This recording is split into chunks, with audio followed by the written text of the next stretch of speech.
Hello and welcome to Talking Points here on France 24. After days of uncertainty, Ireland has finally called Europe to the rescue. With its bank on the brink of collapse and its budget deficit skyrocketing, the Irish government felt it had no choice but ask the European Union and the International Monetary Fund for financial help. The package, which is currently being negotiated, is estimated at between 80 to 90 billion euro. So is the storm over, or will other countries, such as Portugal and Spain, for example, and eventually the euro, come under fire from global financial markets? So with me to discuss the issue today is Ali Fatemi, who's a professor of economics at the American Graduate School. Hello and welcome. And also on the set is Frédéric Bonnevet, who is an associate expert with the Institut Montaigne and a member of the Fiscal Policy Forum. Hello and welcome. Thanks. Mr. Fatemi, first of all, do you think the situation in Ireland is solved, or is there still a lot of work to do? I personally think that Ireland is the easiest case because it has tremendous potential. Unlike Greece, it can pay its debt. And the only thing that it has lasted so long is because the Irish did not want to accept the conditions that the Europeans were going to impose on them, which is to do away with their low corporate tax, which is 12.5%. And that's why they were hesitant. And now that the Europeans know they have no choice, they have to help Ireland, because if they don't, Portugal and Spain would be next in line. I believe Ireland can do well because it has a very good prospect of foreign direct investment. As it has shown in the past, many companies are going to go there, especially in high tech, like Intel and Google, which is already there, and other companies. So I don't think the problem is going to be Ireland as much as whether there would be a contagion for the other countries. On that, I think jury is out. We really don't know how far this is going to go. Right. Obviously, we've had we've had the Greek episodes a couple of months ago. People thought, okay, there was a threat on the Eurozone, but now we have this Irish crisis now. Absolutely. Well, the Greek benefited from what could be called the first mover advantage again, since the first rescue package that was put together by the European Union and the IMF had a clear impact on Greek public finances. Bond yield fell dramatically, which is not the case for the Irish crisis that we're into right now. And that's probably why I would tend not to agree with you, if I may, since I believe the Irish case could be far more problematic than the Greek one. On the Greek side, we have a clear public finance problem, i.e. it's the state that's over-indebted. In the Irish case, it's a private sector problem, and that's far more intricate. The banks especially, The banks, and also the households, but the banks primarily. In Ireland, you had three basic mistakes that were made. First, an excessive public spending, which is pretty much the case for every country in Europe. B, an excessive dependency on the housing sector. And C, a retreat on fiscal receipts by the state with this very low 12.5% corporate tax, which of course reduced the fiscal room for action of the government. So, I mean, which is the model, if I may say, in a negative way, for other European countries? Is it Greece or is it Ireland? Well, Greece was mishandled. There's no question about it. But I think we disagree because Ireland is a much sounder economy. Already right now they have more than 20 billion euros stashed away, while Greece didn't have anything. Greece just came, with hat in hand. In the case of Ireland, that's not the case, and I think the prospects. It has a young labor force. It attracts foreign investment. Its record in the past has been far better than Greece, and I have no doubt that it will pay. The government got involved because too soon they came out and they said, we guarantee all the banks. They shouldn't have done that. And I think also the Germans are at fault because when Mrs. Merkel got the agreement that some countries should go to default, sovereign default, which is right, they did not come out and say how and when.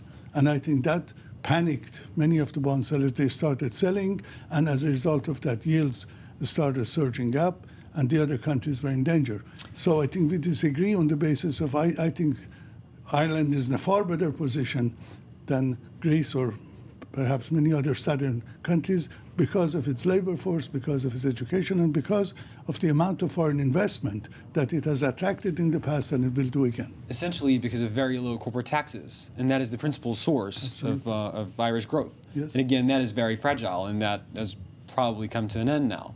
So the Irish problem should be solved through the banks. And unfortunately, as proved by the Lehman case back in 2008, bank interconnectedness is a real, true, hard problem to tackle. So we have a long way to go in the Irish case, and it's far from being solved. Whereas on the Greek side, I'm not saying it's nothing. Of course, it's also very intricate and very delicate. But reforming the state is a well-trodden path, and what needs to be done is pretty much well known. Well, the Irish are going to defend their taxes the way Texans defend their right to hold guns. I don't think the Irish are going to give up on their taxes. Right, I mean, the government is a very difficult situation because there's a lot of opposition to giving up independence and essentially accepting very harsh conditions from the European Union. Which is why we have so much political turmoil right now in Ireland. But again, I'd like to stress the importance of solving this bank problem in Ireland, because that is the heart of the issue. But is this a problem also in other European countries? As I mentioned, we had Greece, now we have Ireland. It's kind of like a whack-a-mole game where you're wondering, okay, I'm going to solve this problem. Where is the next one going to erupt? I mean, is this a fantasy or is this a reality? No, it's nowhere near to being fantasy. And of course, we could even say that Greece and Ireland are, the canaries in the coal mine. The big problem is Spain, the fourth biggest economy in Europe, in the Eurozone. Before Portugal. Way before Portugal. And Spain is, I would say, on the Irish side of the game, i.e. it really has a banking problem. Five local banks failed in the country. And everybody knows, it's not a secret that the Spanish banks are in a really difficult position right now. So it could happen that the Spanish overdependency on housing and the Spanish banking issues could lead the country on the path on which Ireland is now. So do you agree that Spain might have the Irish disease? Yes, I agree on that one, but I disagree on the fact that I think southern European countries, Mediterranean countries are in trouble because they're not competitive, their wages are too high. Ireland doesn't have that problem, and I think in the long run, the fundamentals for Ireland are far safer than Portugal or Spain. Why is it? Do you agree with his assessment of why Spain and maybe Portugal are in danger right now? Yes, I would, of course, put Portugal before Spain, and God forbid, I think if Spain goes under, I don't think even IMF and all the money that Germany can put together would be sufficient. If Spain goes down, I think the euro is then really in trouble. I think your analysis would be valid if every country was independent from the others. In a completely interconnected and a completely linked and network economy, it's just not possible to apply this framework. Not in terms of attracting foreign investment. Why should somebody go to Spain? Certainly so. Well, but then the record shows that Spain has had, that Portugal, that Ireland has... Greece and Ireland. Yes, no, Ireland in particular has attracted far more direct foreign investment, and it will in the future because it has of forum shopping, because of very low taxes, because of taxes, and because of the good labor force, because rent is lower now in Ireland, wages are lower, and it has a competitive advantage. Essentially and fundamentally due to a stark contrast between the European average and the Irish case, which is now gone. But so this advantage is just over. We'll see. We'll see whether they change their tax system. The fundamentals may be sounder, but marginally speaking, it's just the case that Ireland is pretty much worse off than Greece is. Right. I just want to get back to Spain and maybe other countries, because you mentioned something in passing, but that's quite important. Sure. The threat over the euro itself. I mean, we've talked about it during the Greek crisis. Now there's talk about this. I mean, is this an exaggerated threat, a dire strait, and something, or something that's maybe really making its way, and that people think, yes, the euro is not assured for the future? It's not assured for the future should Spain fail. Right now we have I believe one advantage, which is very temporary and very transient, which is the quantitative easing policy applied by the Fed, since that more or less devalues the dollar for now, and that will ultimately force the ECB into taking action. And I think that we've seen the first signs of this policy emerging over the past few days, since over 700 million euros of Irish debt was bought directly by the ECB in the market. European Central Bank. This may be very small, but it's a first sign, and I believe it'll come out and materialize. Right. I mean, after the Greek crisis, the European Union put together a 750 billion euro stabilization fund, which was used for Greece and with the IMF. But will this be enough if it has to tackle a big economy like Spain, or is it already kind of too little, too late? I don't believe so. I believe what will save euro is if they allow some countries to default, because people who buy these bonds must be able to distinguish between a country with good credit and bad credit. As long as no country can default and everybody thinks that Europe is going to come to the rescue, this scenario will continue. But the moment there are some regulations in place that it is possible for sovereign states to default, then I think there would be a differentiation between how people, whether somebody wants to buy Greek bonds or the same way. But is it politically feasible? I mean, it's a very difficult situation. The euro is supposed to be a common currency, so if you start to distinguish between the good euros and the bad euros, it's a political problem. That's a real problem. Still, I sympathize with the with this argument, and I believe that yes, we should have a clear mechanism for default in Europe.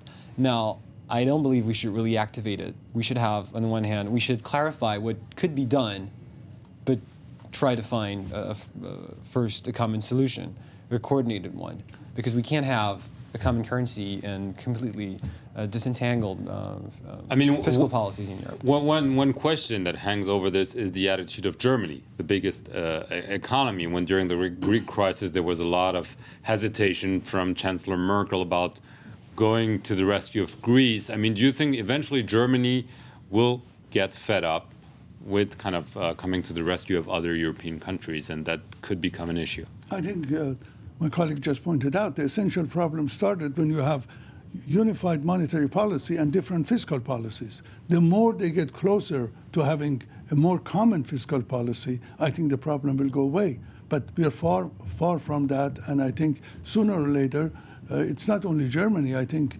the entire international community is not going to stand for irresponsibility of certain governments like Greek government and so on. There has to be some punishment for those countries that do not manage their books properly, and you just can't spend on somebody else's credit. Credible potential punishment, yes, but the emergency lies elsewhere for now. But what is completely clear to me is that without a completely unified Franco-German action and policy, Europe goes nowhere.